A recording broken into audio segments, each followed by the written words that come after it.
tonight is International Draw the Rising Moon Night. It's International Moon Night. You hadn't heard about it? That's because I made it up. But I've decided that tonight is International Moon Night, and the reason is that it is the it's the half moon that is rising closest to our autumnal equinox. So it's a good time for geeking out on the moon. And so here's what's going to happen. All around the globe, at different latitudes, we want people, as the moon rises, making a sketch of the moon and its relationship to the horizon.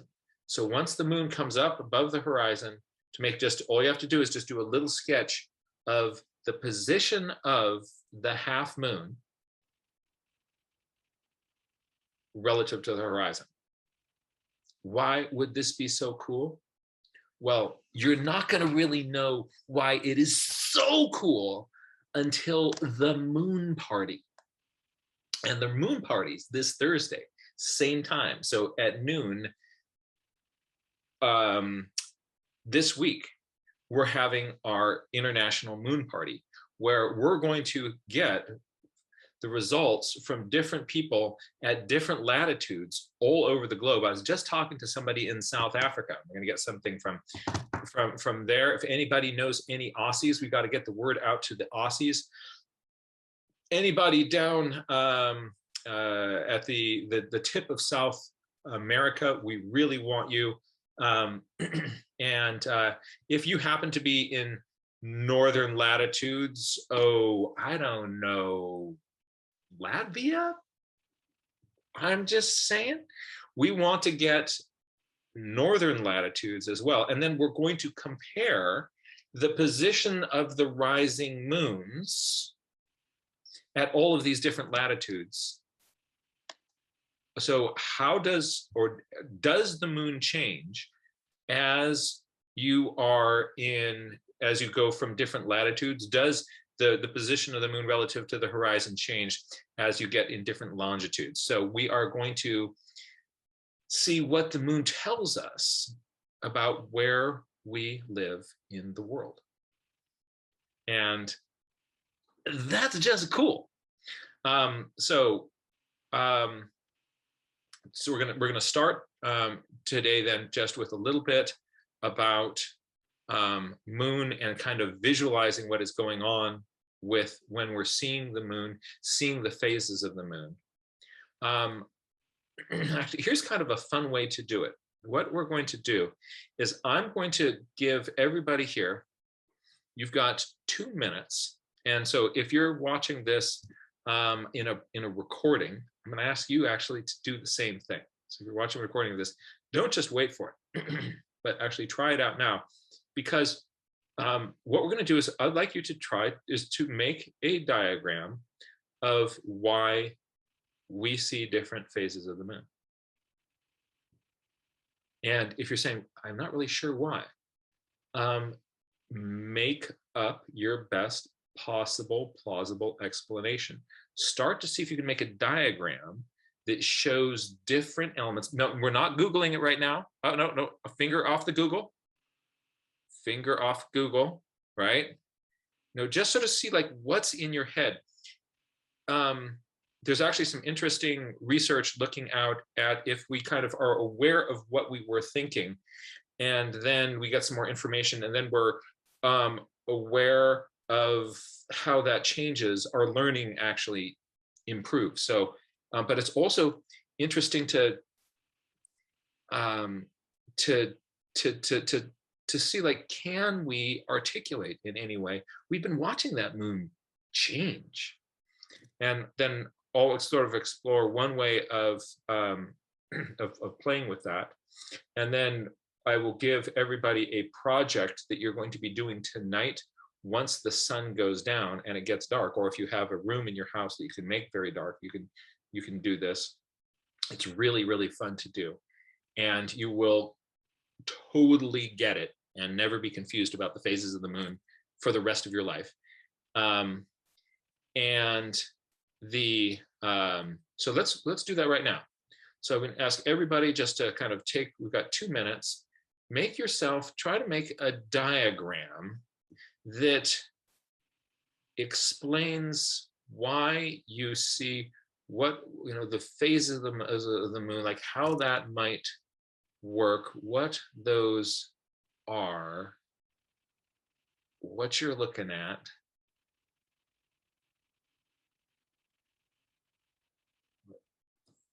So we'll just give you a moment to do that while you're entertained by the water bear.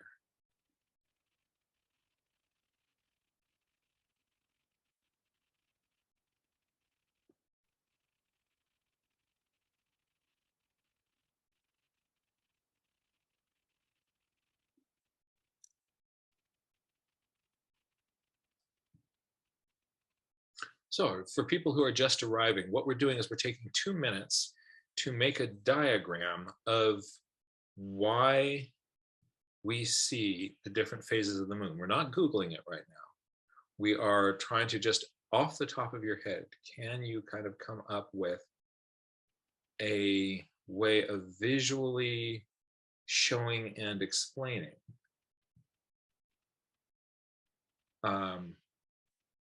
what you are seeing?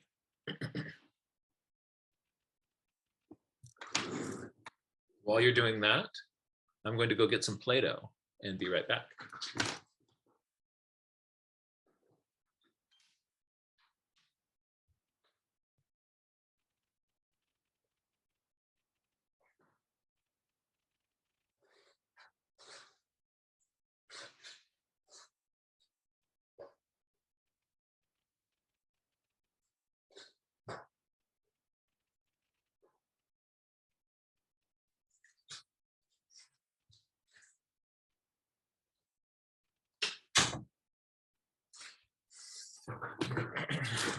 Thirty more seconds. Interesting to sort of see what is in there. There's a bunch of things which there's kind of a phenomenon called the illusion of knowledge. And where we kind of have a sense of like, yeah, I know pretty much what's going on with that. And then, you try to get somebody to make a diagram of how the bicycle works. And we can't. Or, how does the mechanics of the flush toilet work? And you realize that you start thinking about it just a little bit, and we quickly kind of go like, you know what? We quickly kind of get into this zone where we don't know, but because it's something that is just so ubiquitous that our brains kind of give us the feeling that we know, even when we don't. So I now have a little moon, and that's no moon, it's a space station.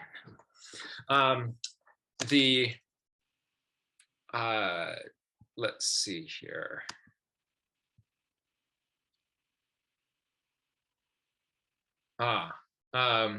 So I see, there's some interesting questions. So questions about like what if the moon's rising during the daytime?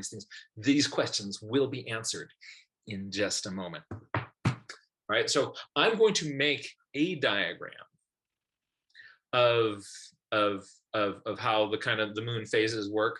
And it's not the only one. It's a useful one that I used when I was teaching Boy Scouts. And then I'm going to show you an activity for tonight when you can get into a dark place that you can do with your family if you or friends, And it's actually the best way of understanding moon phases. But let's take a look at one way of visually modeling it. Again, this is also kind of fun to think about. You've got a complex phenomenon going on. How can you visualize information? So this is also kind of just a study in one way of visualizing information. What is it? One way to show it. And I'll show you kind of one way that I found useful to do that. And so I'm going to jump over to the WonderCam.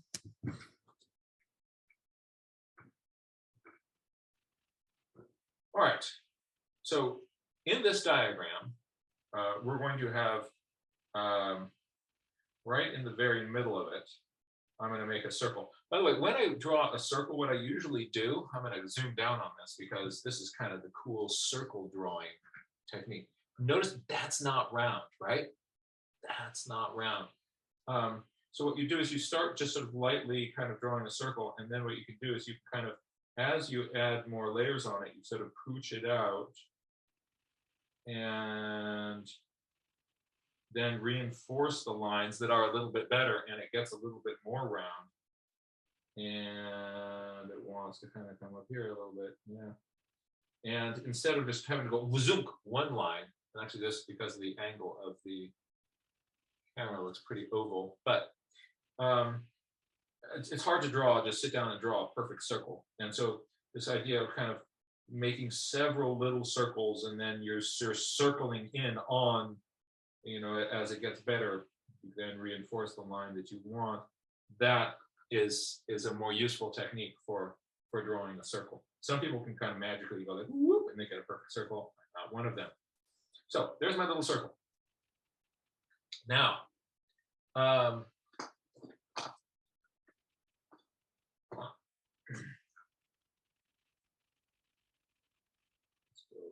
you're not wanting to work, are you? But you are.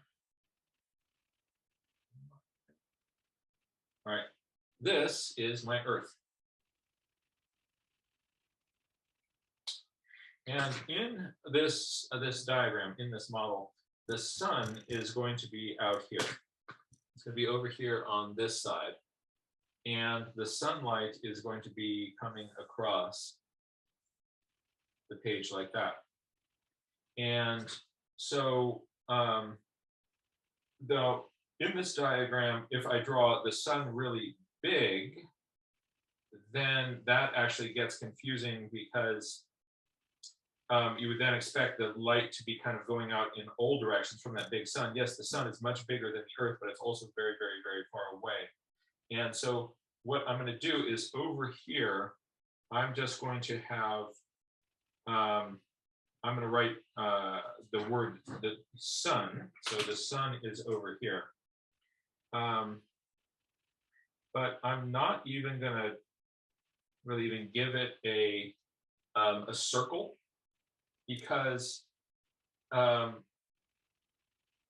what's going on is that the sun is so big and it's so far away that by the time the light is getting to us, the beams of light from the sun are more or less going, you can think of them as just going parallel, so that the direction of that light is, the light from the sun is coming in as like this big parallel wall like that. Now, that means when it hits the Earth, half of the Earth is in shadow. So if this is my my Earth, if I have a flashlight and I shine it here, I can't really do that here because I've got ambient light coming from all over the room. But if I shine a flashlight here, there'll be a light side and a dark side, right? And when I look at that from the top, right, if I'm holding the flashlight this way, I'm going to see that line, the divider between them, as a straight line going across this. That line actually has an extremely cool name. that line between light and dark is, put it in the chat if you if you know. This is cool, the boundary between light and dark. It's called the terminator. Yes, the terminator. There you go. Check that out. Yes, the terminator. So Sarakana. There's your terminator between your light side and your dark side. Now I want you to imagine this as a sphere. And what I'm going to be doing is I'm going to be drawing a little moon, and the moon is going to be going around the sun. All right? What did I just say? The moon is going around the Earth. The moon's going to be going around the Earth. So I'm going to draw it in several positions. Not that we have multiple ones, but I'm going to draw this moon in several positions. So I'm going to draw out here. Actually, first let's just sort of put in the orbit of it. Here we go. So roughly, if I see, I can't draw a perfect circle at the start, but I can kind of push this side out. I kind of push this out a little bit more here. There we are, something kind of like that. All right, so there's my orbit. And I'm going to put in one moon here.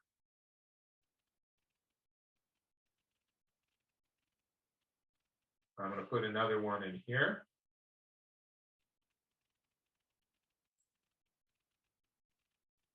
They're not to scale. So again, I start making several moon lines, and then kind of eventually that resolves into something that's a little bit more circular that I like. I can then reinforce those lines. So it starts off not looking round, but then I keep kind of going around and I kind of blop that out, and then press a little bit more forcefully as I start to like those. So out of many comes one. So these are little moons seen at different positions in their orbit.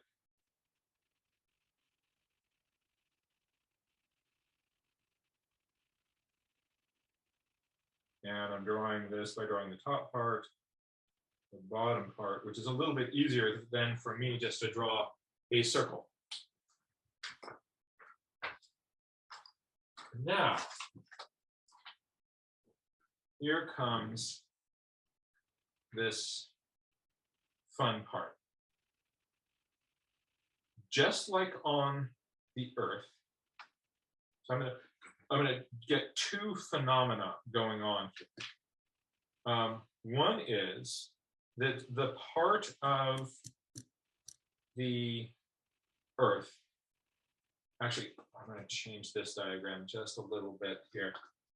Instead of drawing in the shadow, I'm going to draw in the sun. So the light's coming this side, this whole side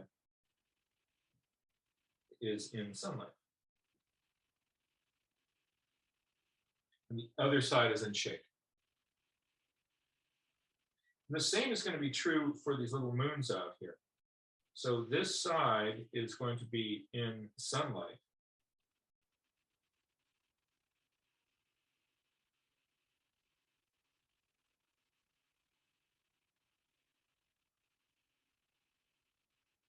And you notice on each one of these, the side that is facing where the sun is, that's the side that I've colored in.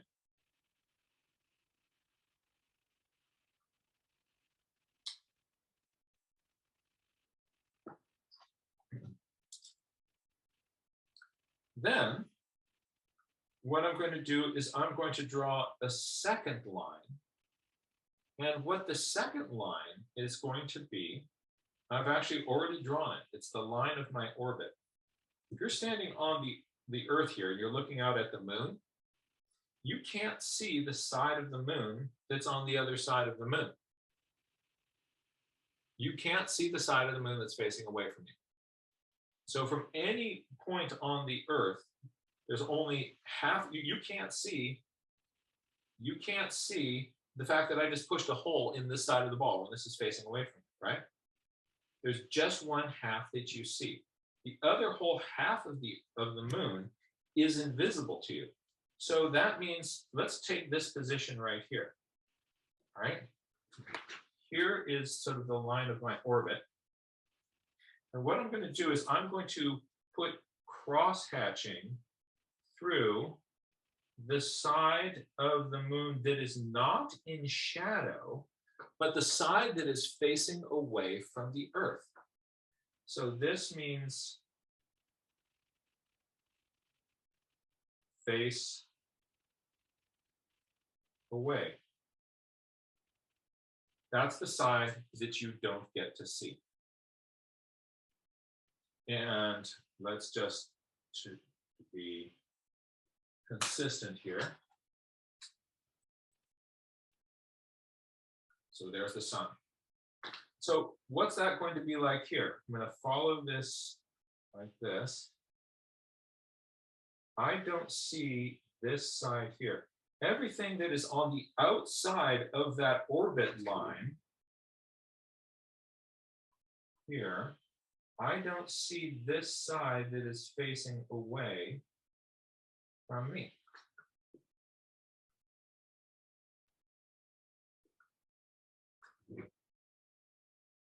And I don't see this side that is facing away from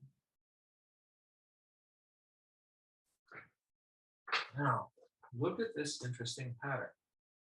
So let's first compare these two. Here, the sunny side and the side that is facing away from me completely overlap. Here, they're on totally different sides. Here it's half and half, and here it's half and half. So that's where this comes in, because let's just sort of think of how much of this you would be able to see.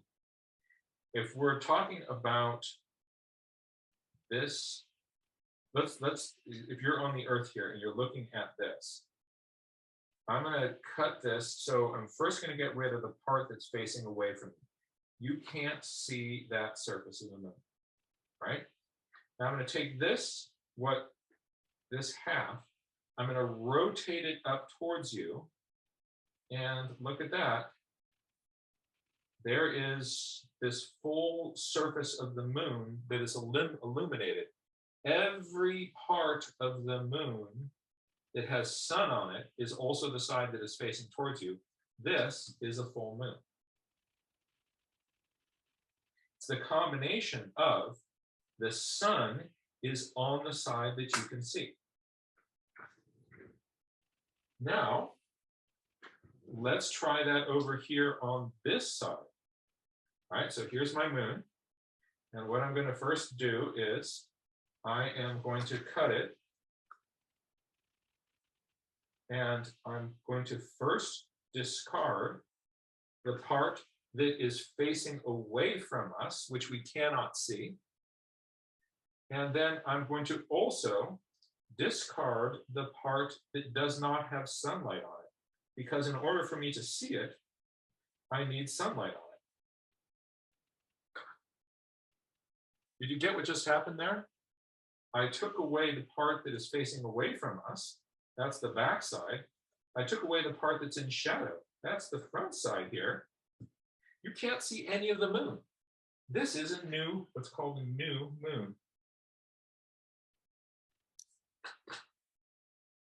And if we try that up here, things continue to be interesting, right? So if I first cut my moon so that I've got the side that's facing towards me and the side that's facing away, get rid of the side that's facing away. Now we have the sunny side and the not sunny side. I get rid of that, right? And I turn this up so you see the side of the moon that I'm facing. This is a half moon. So I am seeing only a quarter of the moon visible from my perspective on Earth, half of the surface that is half of the surface that is facing towards me is lit up. The other half,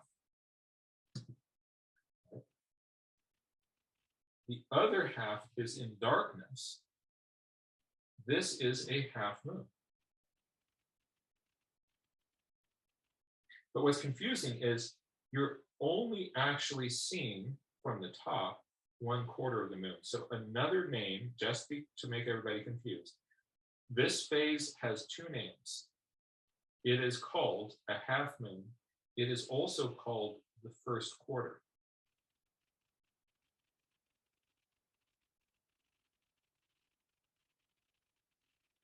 And down here would be the same thing. It's a half moon. And it is a third quarter.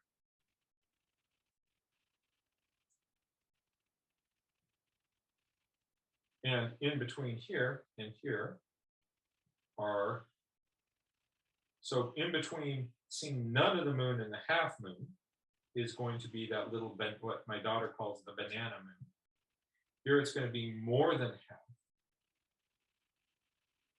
So let's then add into this how the moon, how these are going to look from your perspective. So from the full moon, what you see from Earth is the full face of the moon.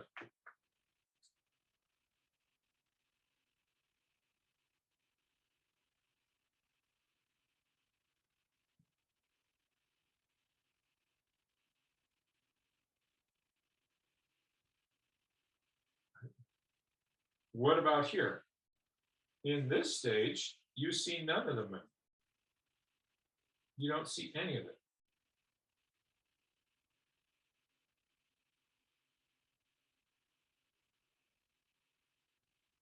When we look up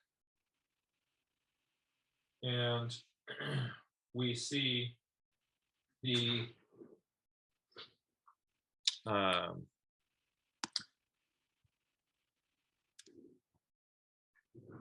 first quarter moon, I like to draw a circle.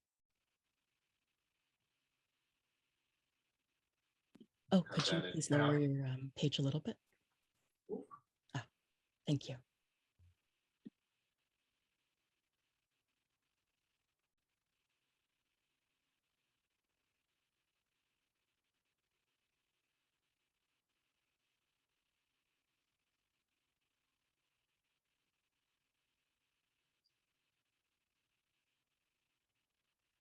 And down here,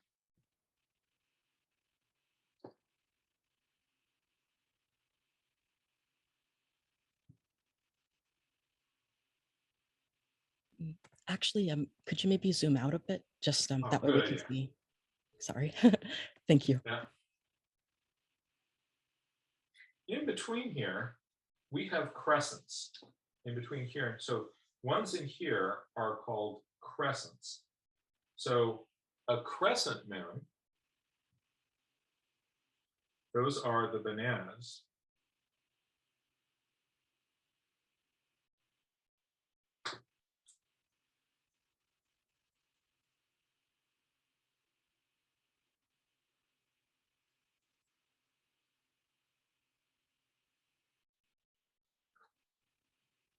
And as it's going back,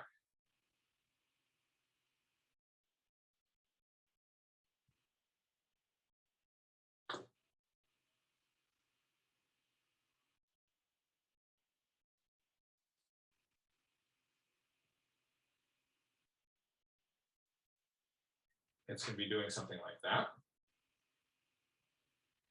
If I'm in the northern hemisphere, if it's in the northern hemisphere, we're going this way. If it's in the southern hemisphere, we're going the opposite way. So these are called, I'm not sure how to spell crescent. C-R-E, how do you spell crescent? Crescent.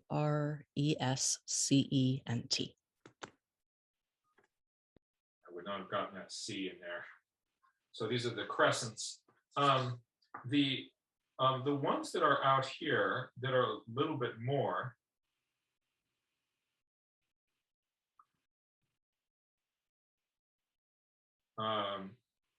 than half. These ones are called gibbous moons. And I'll show you kind of a moon drawing trick. Just a second here. So it's a little bit more than half. And are there two B's? Yes, two B's. I-U-S? Yeah. G-I-B-B, O-U-S. O-U-S. Right. So getting bigger is waxing moon. So you can have a new moon, a waxing crescent, right? Then our half moon, a waxing gibbous. And then as you're coming back the opposite way, you're waning. So the moon waxes and wanes. And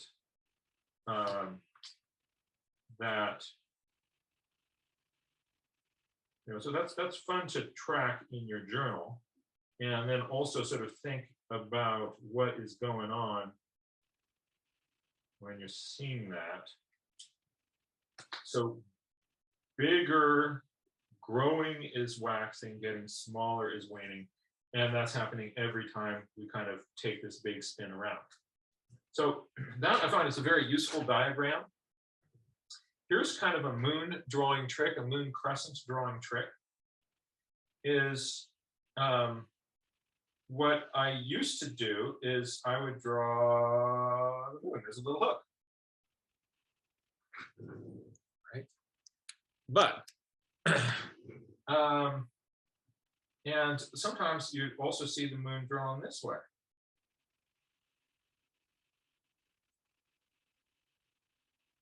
Here is, I think, a really useful way to think about it. Start with a light circle.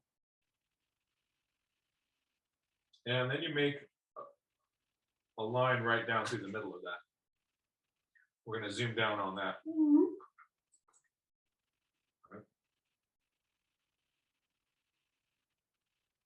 This point right here and this point right here, your line of your moon, your crescent or your gibbous is always going to connect to those 2 points. So it can be like, so start yourself off here at an angle, start yourself off here at the same angle. So put that at the top and the bottom, and then connect those.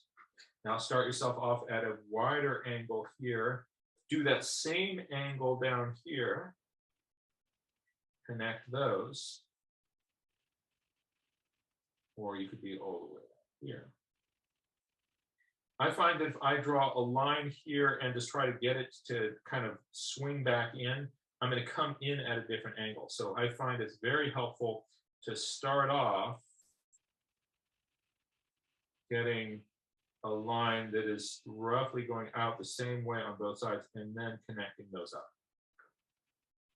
So that means that the moon is never going to, because see, this is these little points here, top and bottom, it's never going to creep past that. So I'm not going to get a moon that is doing this. See this?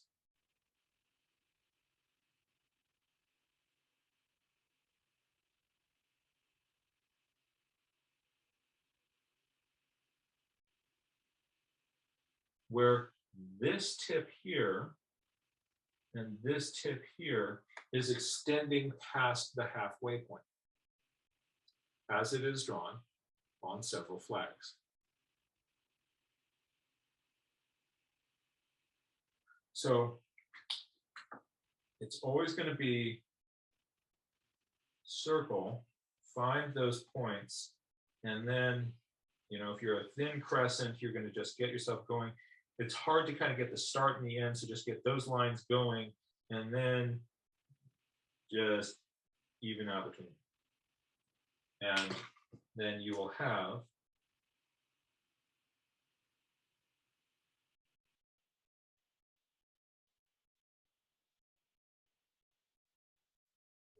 but we're not going to, again, we're not going to creep over here and over here.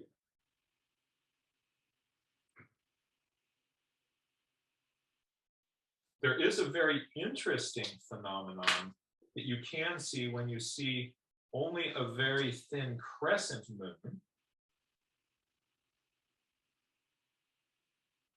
So let me give myself, so here's my pole.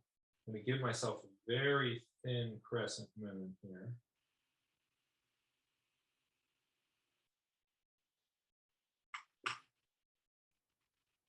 You will sometimes see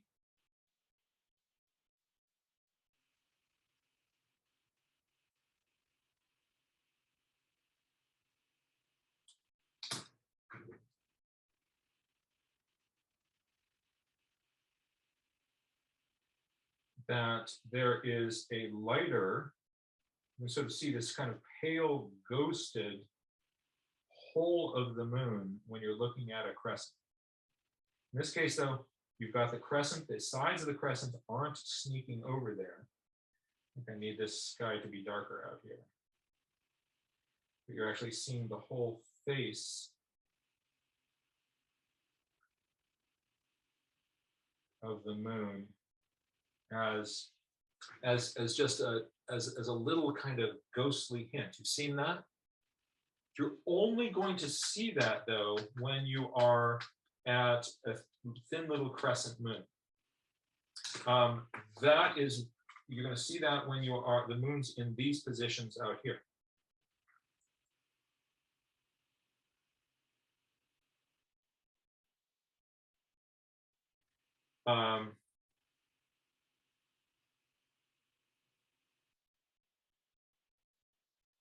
And this. So in this case, there's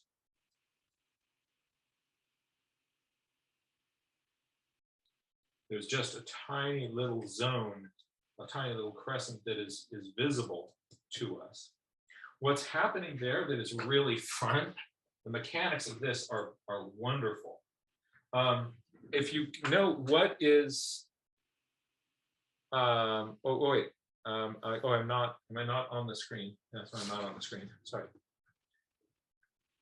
I get so carried away with teaching. I forget to show you what I'm teaching.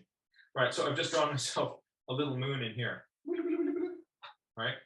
And it's in this crescent position. So this side that is facing away from me is out here. And then there's this other part here that is in light. So the only part that I'm seeing is looking down on this part of the wedge. But the reason you see the whole face of the moon, drop it into the chat if you know what makes the light in this part of the moon. What makes the light in this part of the moon? What is making the light of that? Susan. Yep. And yep. So check this out.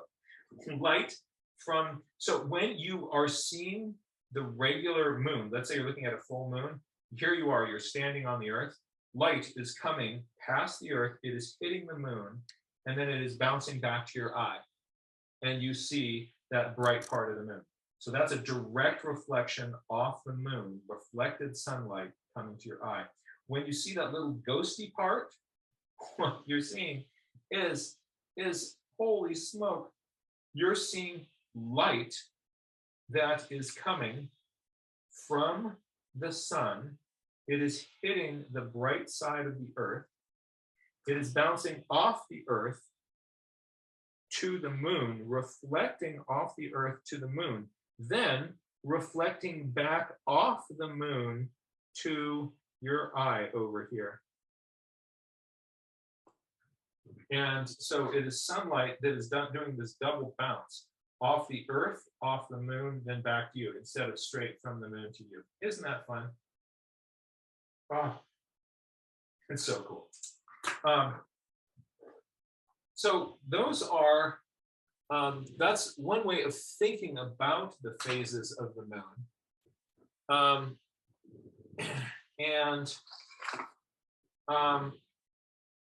Then we get into, I better turn off the lights in this room so we get rid of those reflections. That's better. What you're going to be seeing on the moon with a good pair of binoculars or a bad pair of binoculars, any pair of binoculars, the moon transforms. The moon transforms. You start to see all these craters. You're going to be seeing all these craters. And you're also going to be seeing these dark areas, which were originally thought to be oceans. So they have the name mare, right? Meaning oceans.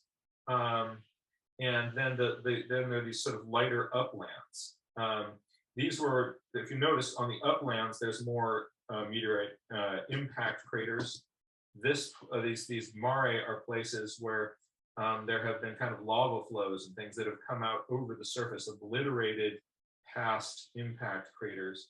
And so they're smoother, they're darker, and but they make these patterns on the moon. There is one mare that kind of stands out on this that I want us to remember.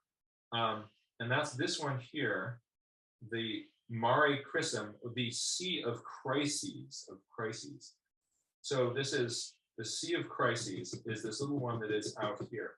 And I find this one it stands out as its own little kind of clear circle. And so when I'm drawing the moon, I will sometimes put this in, if I can see where it is, just as another kind of indicator of whether I'm looking at this side or I'm looking at this side, and sort of where that is. So that's that little spot is a helpful little one to include in your moon drawing. So if you can see that little sea of crises, I'll sometimes put that in as just a little spot to kind of help me orient myself. If you're hanging out with your telescope,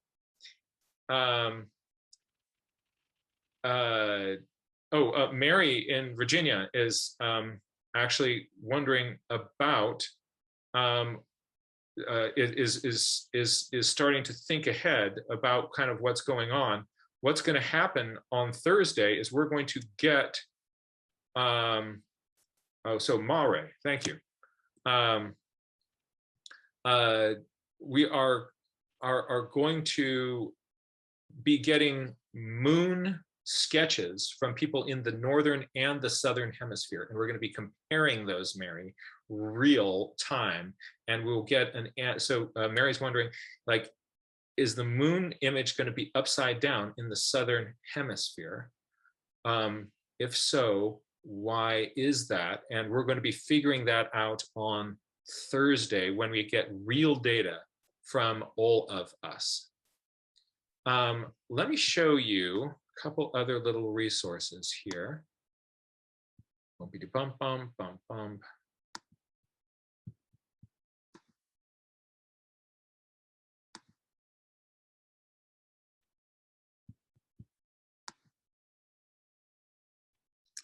All right.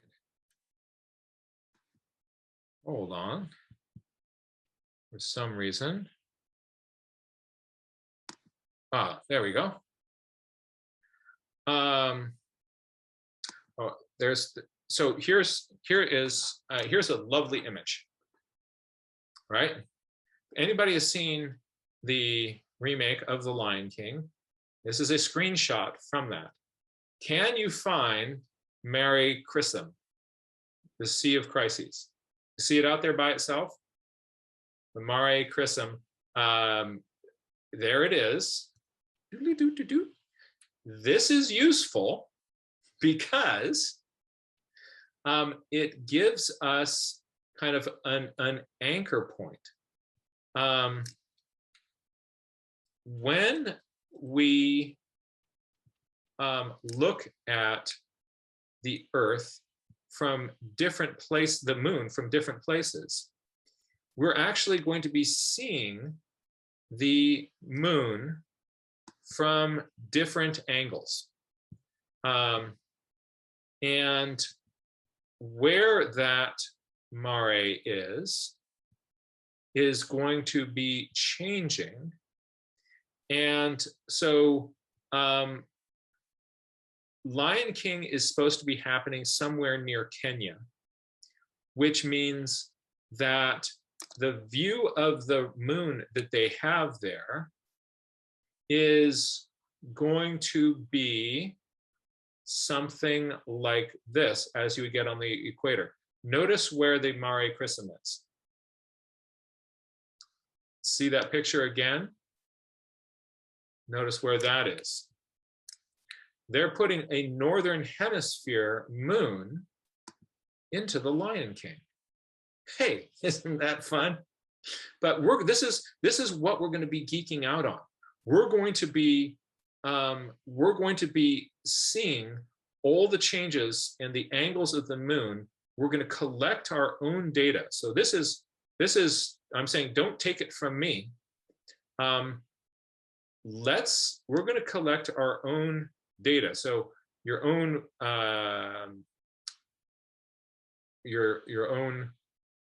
little kind of moon diagram. Here's a map of the moon. Love all those craters. Each crater is named. Sea of Tranquility. You can see some of these, if you're following like the moon landings, this is where we first touched down, the Sea of Tranquility.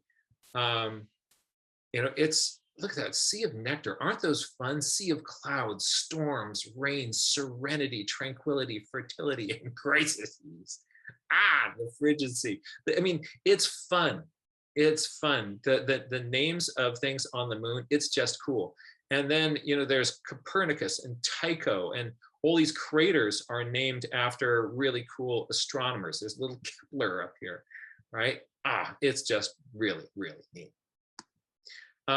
So you can get into it. If you do have a telescope, what you can do is you can find these different items and you can draw them.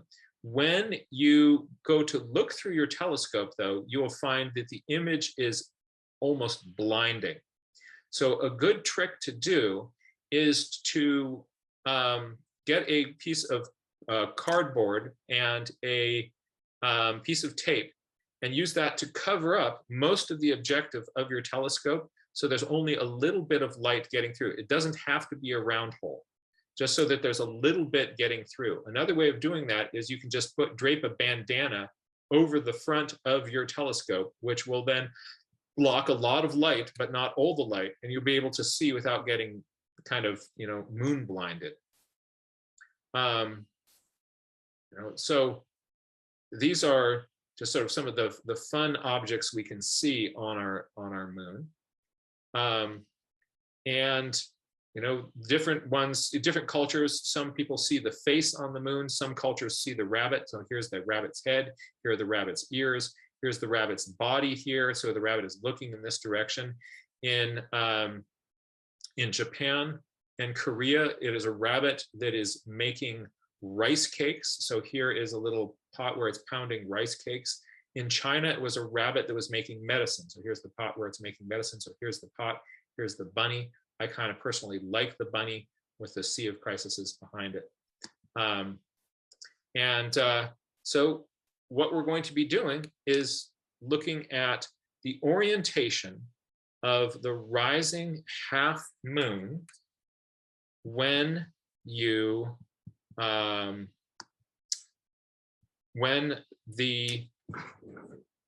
moon rises tonight.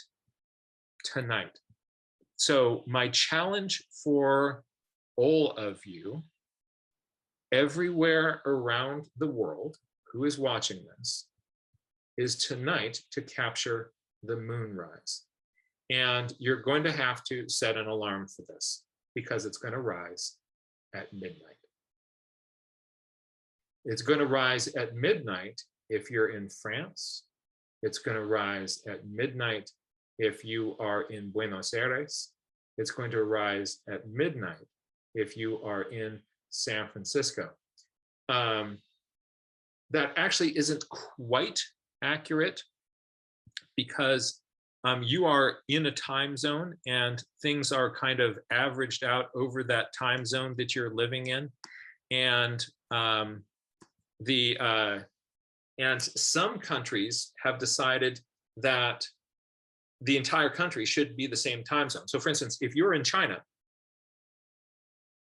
your country, if you take the Earth and divide it into 24-hour slots, your country is 7 hours long. That means when the sun rises on your east side, right, at whatever time that is, 7 hours later, it's going to rise on the other side of the country. And that's considered the same. And so it would be 7 hours later. So what you want to do is you can go online to find, just to do an online search for moonrise calculator, find out for where you are, what time your moon is going to be coming up. And it's going to be it's going to be sometime though around midnight. And the next time we meet during our next party, we'll kind of find out why it is that those are going to be so similar in time at spots all around the world. The explanation is kind of cool. And you're going to go out and there's a simple diagram that you're going to make. And here's what it looks like.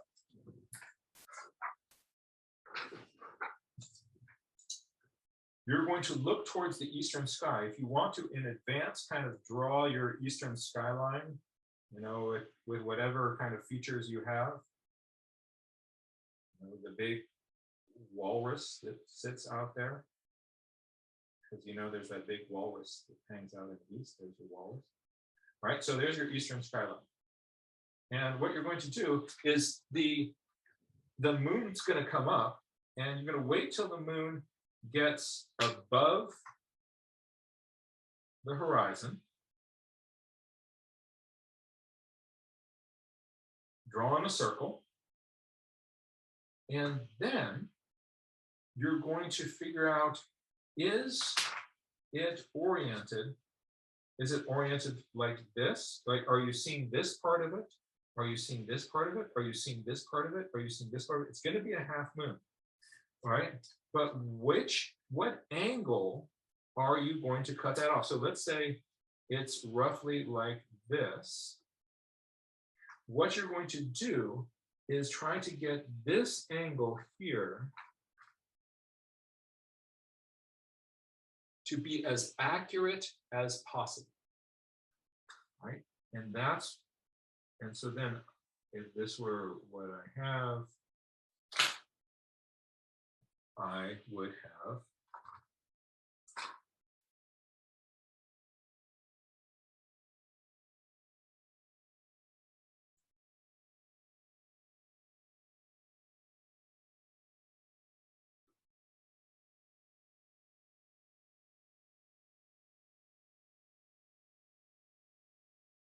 right? So, but depending on where I am in the world, the angle that this is going to be at is going to be different. And what I want you to do is to try to get your data point to be as good as you can. Write in your location. If you can find out your latitude and your longitude, write that in, because that's just kind of a fun way of georeferencing yourself. And we're going to be comparing these on Thursdays from different places around the world. We're going to be able to take yours and see how your moon angle, what does that say about your place on the planet.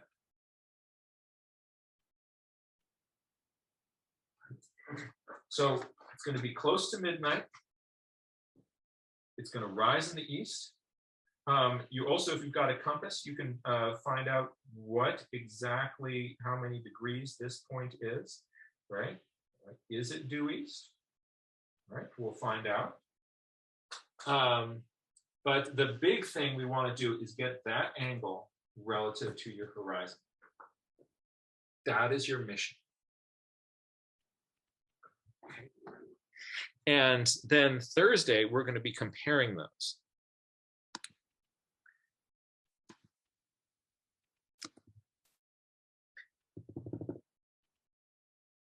Now, there is another way of visualizing the phases of the moon and this sort of stuff. But I think what I'll do is I'll share that on Thursday, because this has been a lot for now.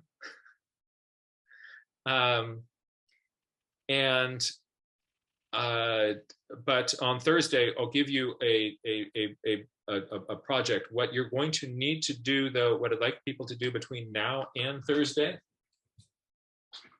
is to find some light valued round object, a light value round object. This is my wiffle ball, or Carolyn's wiffle ball. So I've got Carolyn's wiffle ball, that'll do great. And ideally one that's not too big. And there'll be something kind of fun that we'll be doing with that on Thursday as part of our party. Actually, it will be a post-party activity because you're going to need to be in a dark room to kind of get that to work. But this is our moon challenge. This is our equinox moon challenge. And just as we saw, we had our global solstice party where we looked at what the sun did in the sky in the northern and the southern hemisphere. The moon is doing all sorts of other crazy things, and we want to be there to check that out. And so we want to find out, we're interested, was the Lion King wrong? All right. I hope you had some fun with this. Also, you got some new strategies on drawing crescents. So if you've ever had trouble drawing a perfect crescent, now you can draw a perfect crescent. And I look forward to seeing everybody on Thursday. So this ends our formal presentation. And what we're going to be doing now is jumping over to a community discussion. If you've got any thoughts, comments to share, moon or otherwise, or journal pages to share, we would love to see them. And let me see here. Again, anybody, especially high and low latitudes, we need you. Anybody right on the equator, we need you. We need your data. We need your data. Some of us are going to get clouded out. That's just going to happen, right? I don't know what the weather is going to be like in London, but sometimes it's cloudy. So the more of us that are actually looking for that moon at midnight, then we've got chances of seeing some really neat patterns. It's going to be fun, and hope to see you at the party. All right, now I am going to jump over to my community cam. If anybody has any thoughts, ideas, comments that you would like to share, all you have to do is raise your hand or hold a journal page up to the screen, and I'll know that you want to share that. And while we're doing that, just sort of, I forgot to do community announcements. Sorry about that, Ivea. So I actually am going to start with one community announcement. The time of this workshop is probably going to be changing. We've been doing it at noon Pacific time. It will probably be migrating to 10 o'clock Pacific time. I did a poll on the Facebook page to find out what time would work best. And there's lots of people on the other side of the planet that this time makes it very, very difficult for them. And I think more people will be able to make it.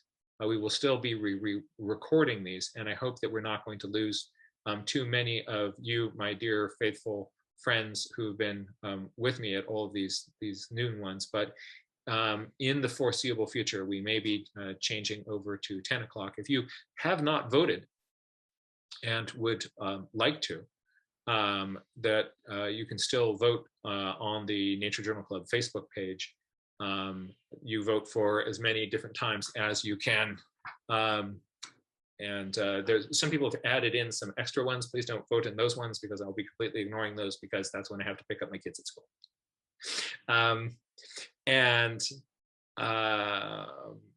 So I'm going to bring in Ivea, the mad botanist. We've got some other cool things going on in the community. What's up? Hey, everybody.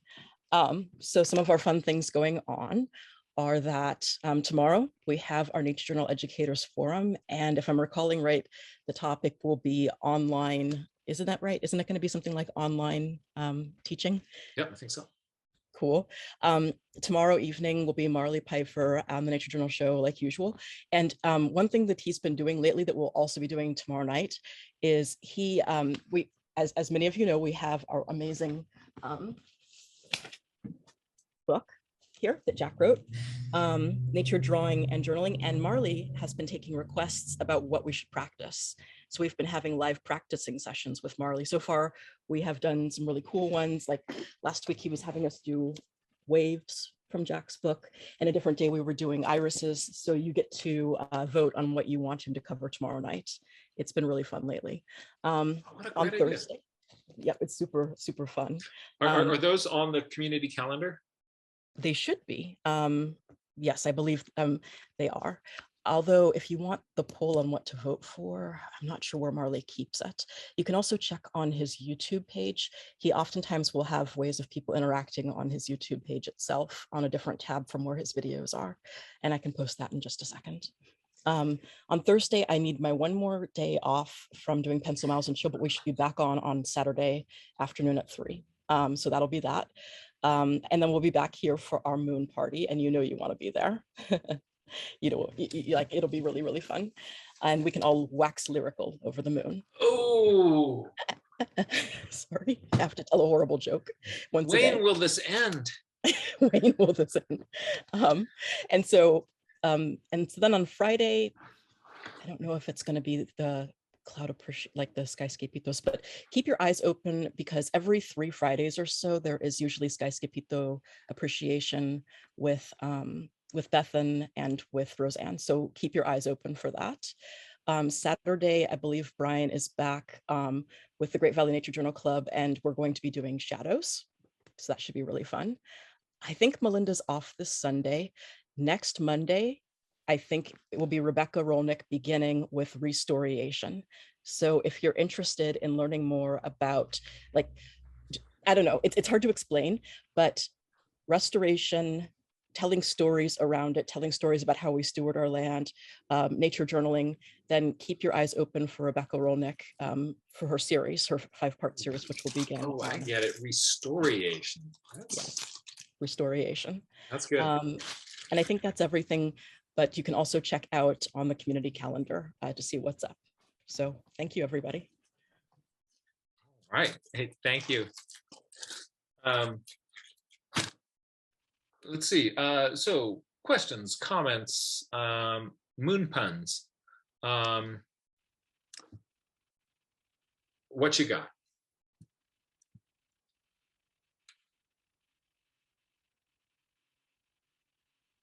Oh, question. Are we doing moon tonight or tomorrow night? Do the moon tonight. Do the moon tonight. And if I said tomorrow night, that's just me being dyslexic and confused. Yes, moon tonight will be close to midnight. If you do it the night after that, it will be rising later. And that's not nearly as much fun.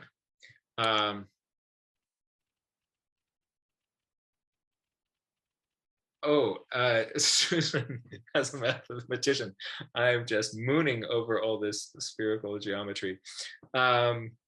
Susan, do you want to come on live and join us and just sort of talk to us, just sort of as a mathematician, of what kind of gets you kind of having fun geeking out on this? Don't feel pressure if you don't feel comfortable going live. Yeah. All right. So we got some yes. We're going to add you in as a spotlight. We're going to make it possible for you to unmute yourself.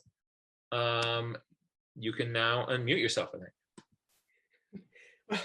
So happy to go on. It's just very exciting to me to, think about lunar geometry. In fact, I was drawing my little diagram, which I accidentally, my first version that I was drawing, it was a sort of a lunar-centric model of the universe.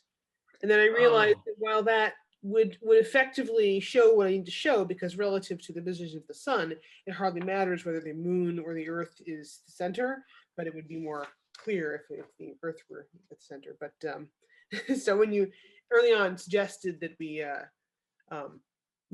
try and draw the phases of the moon, I was doing that. But so this, to be honest with you, the geometry is not particularly my area of expertise, but I teach some math classes. We do some trigonometry, and so we do things with angles, and so it just makes me happy to play around with these things and sort of experience it in a very visceral way that doesn't involve just having to do calculations and numbers that are abstract, but actually look outside and see what you can see. Oh, speaking of which, the sun's coming out. Maybe I can get the moon after all. I hope so, Susan. Well, I'll try. What's your latitude? Or where are you located in the world? I'm in upstate New York. Okay. It is whatever latitude that is. Yeah. Cool. So we'll see. Yes. I have a friend who's also a mathematician who works on the history of mathematics in India from like ancient days and does some very, very cool stuff, like looking at these ancient texts and manuscripts and things from India, where they've got all these diagrams, and they were basically doing spherical geometry to diagram the position of the moon and the stars and all these different things, and like work out like horoscopes, the sort of Indian version of this and stuff. And so she's always like doing all these kinds of spherical geometry things. It's not particularly my area of expertise, but it's very, very fascinating to see. So it's very fun to try. That's cool. That's really fun. Well, thank you for sharing that. Yeah, this is a fun way to geek out. And if we can get a good representative sample of latitudes, the patterns that we're going to be able to see, it's going to be cool. It's going to be cool. So Susan, thank you so much. Thank you. Jumping over to gallery view. Did anybody else have something that they wanted to share, either about moons, again, bad puns are always welcome, or a journal page that you wanted to share? Tracy, I hope you're feeling well. We're doing okay today. Voice is a little rough. I was trying to visualize how it looked in the night sky, and I came up, I don't know, maybe my process was flawed, but my crescents are on the same side when they're waxing and waning, and my gibbuses look very funky. Yeah, the gibbous one is a hard one to draw. So what you basically have to do is have that circle, get your crescent going a little bit, and so you're making a little crescent off or the hold a second, one moment. I'm going to change my, for that gibbous one. Yeah.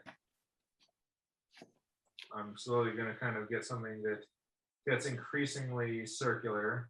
When I'm satisfied with that, I give it its sort of center line. But then again, I'm just going to start off at sort of similar angles. Sort of similar angles on there, and then just kind of merge those together, and then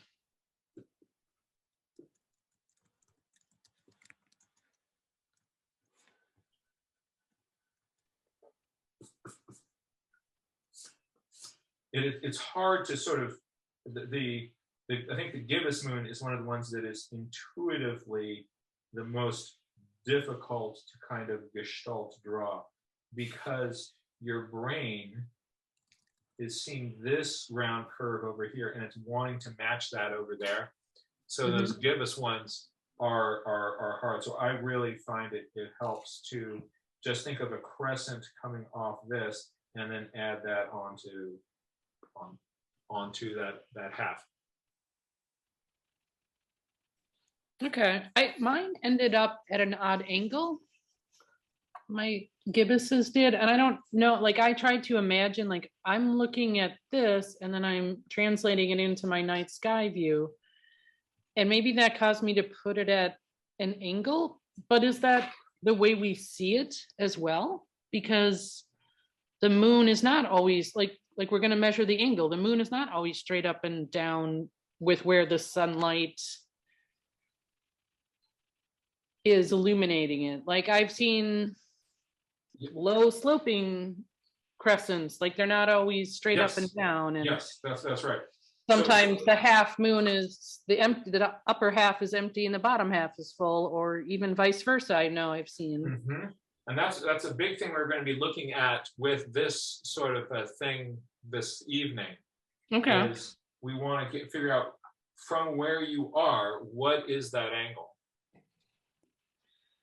Okay. And then if people wanted to, you can do the fun task of then also at noon the next day, if you have a clear view of the western horizon, you might be able to find the setting half moon and see what angle it is. But yeah, your moon angle is the thing that you can't really see with the sun easily, is that the angle of that would be different at different places, unless you can observe sunspots. But with the moon, we have this sort of clear kind of indicator of this sort of axis and orientation. That's why I love the Mary Chrism out there. Maybe I'll put in my bunny ears here. Here's my bunny ears. My bunny.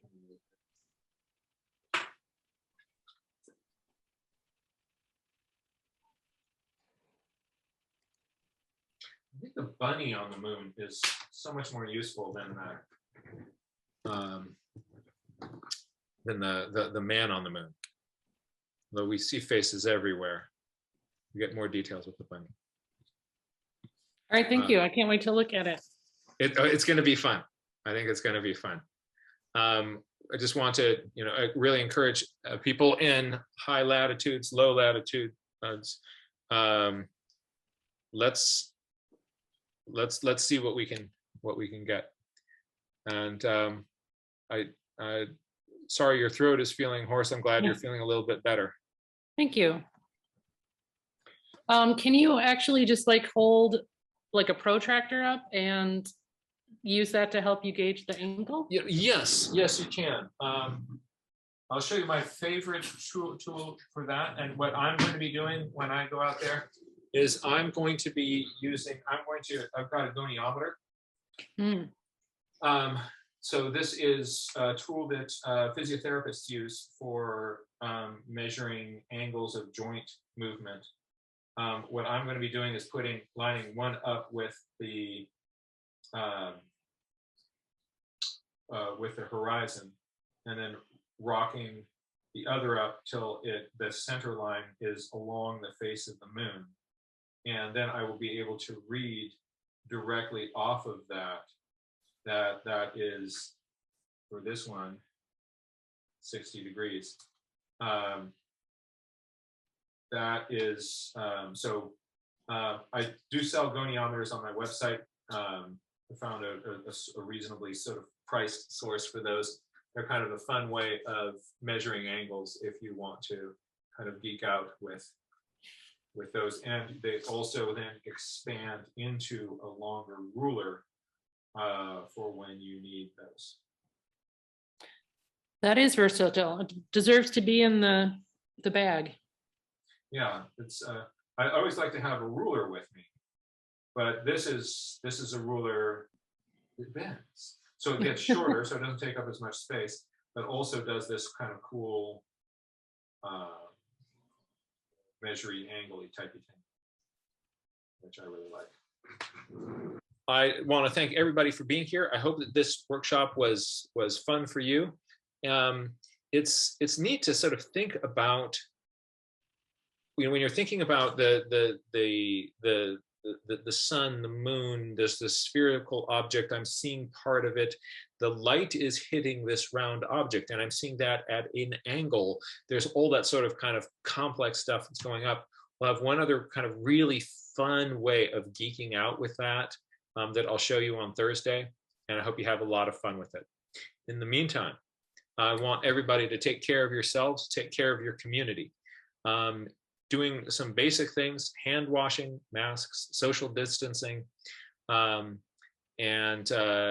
being in outside spaces, all really important. The vaccines help us not get as sick, and the vaccines also help us not spread as much. And together we can kick this thing. The world communities are beginning to get a little bit more to start to not just supply vaccines to their own countries. There's a start of trying to get these distributed more worldwide. I want to encourage people to support those measures. Let's get to the point where we can all get back face to face and play together with our nature journals again soon. In the meantime, be well, be safe, and thank you all for being here.